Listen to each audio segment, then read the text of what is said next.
Hello, sports fan. This is Stephen Hill for Sports Choice Plus. I'm bringing you a very special breakdown. I'm going to be covering NFL Week 5 power rankings for the top 10 NFL teams in the NFL. Before I get right into that, I want to make sure you go ahead and subscribe to the YouTube channel right now so you can get all the updates from all the NFL content that we put out from Sports Choice Plus. Without further ado, we're going to get right into the top 10. Coming in at number 10 on the power rankings this week, I have the Indianapolis Colts. The Indianapolis Colts are a pretty good team overall. When you're looking at them, they've shown that they don't necessarily need Phillip Rivers as of right now. You look at their top 4 games, it's been a soft schedule, if you will. You're looking at a lot of teams that are not very good on that schedule. The loss to the Jaguars is a little concerning, but you're looking at that defense being stingy in general. It's a lot to be shown for the first 4 weeks, but you got to look. Can they do this against teams that are more consistent? Can they do this against teams that have a better offense? Can they do this against teams that are more balanced on offense? That's the biggest question right now for the Colts. As of right now, Phillip Rivers is looking pedestrian. He is not throwing a lot of big games. I know that he's had a couple of record-breaking performances, as far as his career achievements go. But the Colts, your next set of games on the schedule are going to be a little bit tougher, and you have a big test against the Browns. If you can start showing people, this is how this defense is top rated against the teams that could run the ball very well and pass the ball very well, that ranking could go very well higher up. Coming in at number 9, Tampa Bay. When you're looking at Tampa Bay, they're riddled with injuries all over the place. They just lost O.J. Howard, I believe, for the entirety of the season. They have to get healthy. Even though they're winning football games, and some of these games they've been trailing late, they still got the W. So you're looking overall at what Tom Brady can do. He's going to carry this team to so many different wins. I would say 3 in particular is what he's probably going to be responsible for late down the stretch. Bruce Arians has to be creative with this offense, get different guys involved, and make sure he's helping that defense that has been stung by injuries as well. But when you're looking overall, you have Tom Brady. So I wouldn't panic too much if I'm Tampa, and I just look at this like, okay, we've got a little work to do. We've got to get healthy, but we're in a good position after the first 4 games of the season. And you're looking at week 5 moving forward, they have a pretty decent schedule to where it's not alarming, to where they could make some wins and possibly lose a game or 2 and still be okay. So coming in at number 8, the Los Angeles Rams. When you look at Sean McVay and what he's doing with this offense, he doesn't have a top-tier name on the offense, but you're looking at Cooper Kupp stepping up. You're looking at Robert Woods stepping up. All these guys, Jared Goff is stepping up as well. They're making the offense exotic, if you will. Every single week, it's refreshing play calls. Every single week, he's throwing in gadget plays. He's doing what he needs to do as a head coach and offensive coordinator at the same time, and he's making sure that teams are off balance in the way that they cover them on defense. When you're looking at some of these end-around plays, when you're looking at some of these screen plays, they look different every single week. It may be the same concept, but Sean McVay is getting the best out of this offense on the defensive side of the ball. You have Aaron Donald, who is wrecking offensive lines left and right. He's creating havoc, and the rest of his teammates are cashing in and taking advantage of that. Jalen Ramsey at the cornerback position, and you're looking just overall what this Rams team could do. They are contenders. When you have a scrappy team like this that is in every single game, every single week, and they're playing disciplined football, that's one of the keys to this. Because when you have teams that are undisciplined, you can have all the talent in the world. But when it shows up on mistakes, in fourth quarter penalties, offside penalties, just shooting yourself in the foot with turnovers. That's what you're not seeing from the Rams, and that's because they're on this power ranking, and Sean McVay has them going in a pretty good direction as of right now, going into week 5.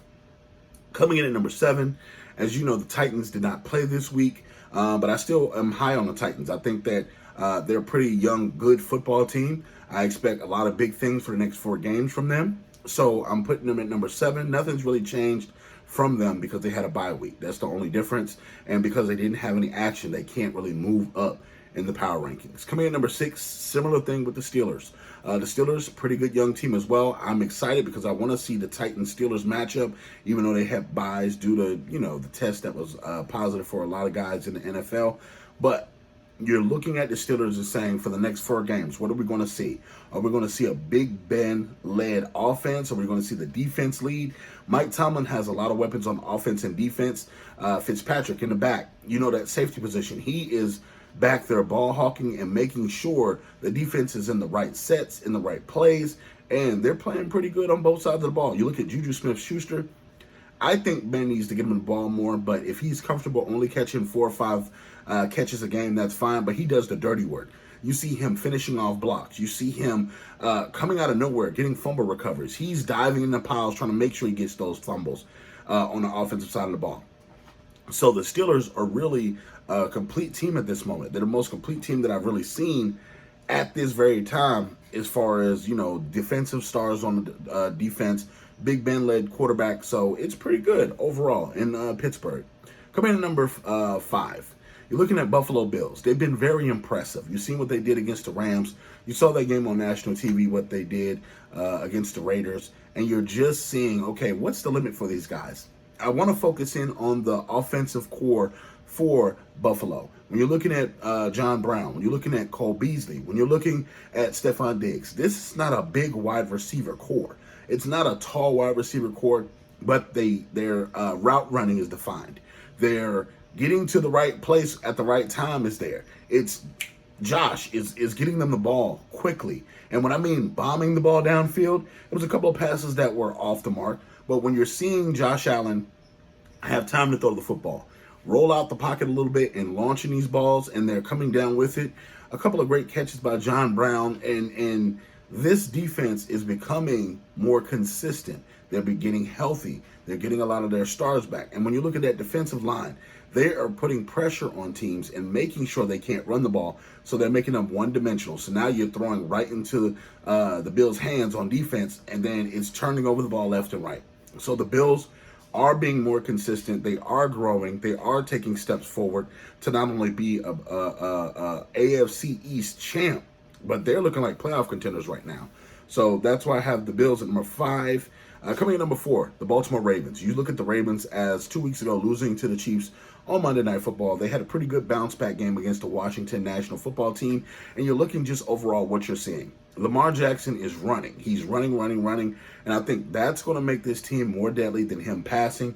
I know people are saying he needs to pass the ball more, but I think in the regular season you can work on that, but win the games how you need to win them in the regular season. Him running for 50 yards on one play, that's incredible. I want to see more of that. I want to see him develop, but at the same time, if that's not in his game right now, it's not in his game. He's going to have to develop, and it's going to take years. He can hit some open throws. Hollywood Brown is playing pretty good. Andrews is playing pretty good. Harbaugh is going to have to find a healthy blend, if you will, to make sure Lamar's in the pocket and also out the pocket. I'm comfortable with him running at least 10 plays a game. But you look at the 3-headed running back monster you have back there, and you're just saying, okay, can Lamar balance it out and become a better passer? Of course, the answer is yes. It's not going to happen overnight, but I think Lamar's okay. Trust me, he just won an MVP last year. I think he's going to be okay, and the Ravens are going to be okay at number 4 ranking. But just overall, that defense, Marlon Humphrey is playing lights out. You're just seeing he's taking the gambles, and those gambles are paying off, forcing fumbles, getting interceptions. These Ravens are on fire right now at the number 4 position. Coming at number 3, I wanted to rank them higher, but that defense is giving up a lot of points each and every week. I'm talking about the Seattle Seahawks. The Seattle Seahawks are led by Russell Wilson, who's having an MVP-type season. But you're asking yourselves, how long can they continuously have these offensive games where they pop off on offense and the defense almost allows just as many points, just as many yards as the other team is scoring? So you're looking at Russ having to overextend a lot of times. And what I mean by that is they have to empty out all their bullets early and often to make sure that they're ahead so their defense can kind of get one stop and that be the difference between the game. They got a lot of injuries on the defensive side of the ball. I know earlier I saw that they added Snacks, the defensive tackle. He's going to make a big difference for the run blocking and also pass rushing. They're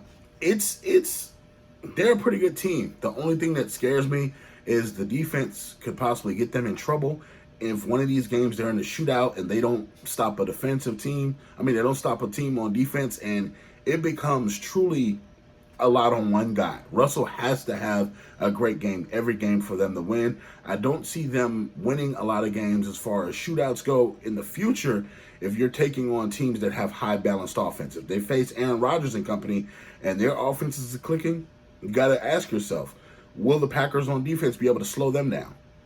Possibly so. So that's why I'm looking at the top tier teams facing them and them possibly having a problem. But the lower teams, I don't see them having a problem. They can just outscore those teams like they've done already.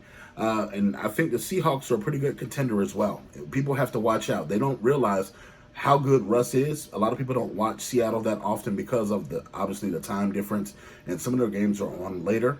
But you're looking just at Seattle, and I like them at number 3. Coming in number 2, the Green Bay Packers. After watching them dismantle the Atlanta Falcons on television Monday, it was clear Aaron Rodgers is just playing with a lot of these guys in the NFL.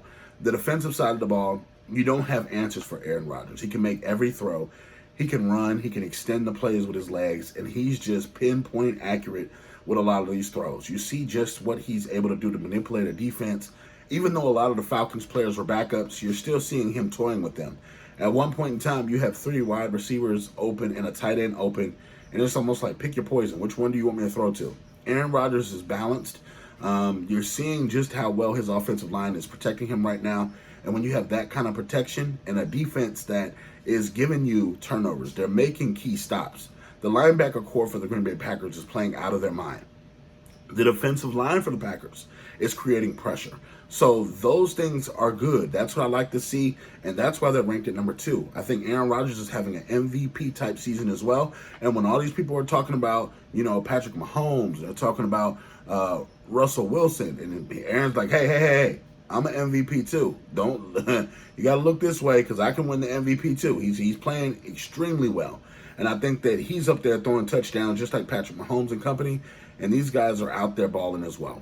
So lastly, coming in at number 1, the Kansas City Chiefs. When you look at overall this Chiefs team, they are balanced. They have a couple of holes on that defense that they have to fill because other teams are starting to expose them.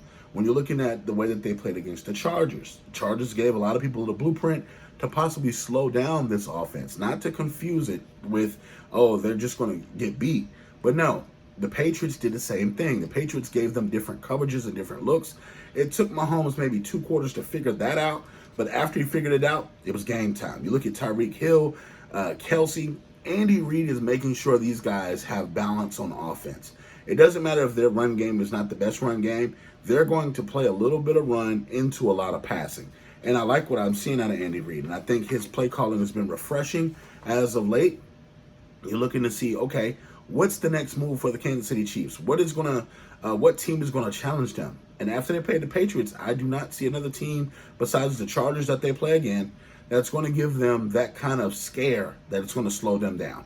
So I'm picking them, and that's my top 10 for the NFL rankings. If you didn't see your team in the top 10, feel free to leave it in the comment section. Tell me why they should be in there. Did you like my top 10? Do you think it could have been different? Feel free to leave all your comments in the comment section below. And as always, thank you for subscribing. Please check out our sports content that we have coming out each and every week. And until next time, my friends, y'all be safe.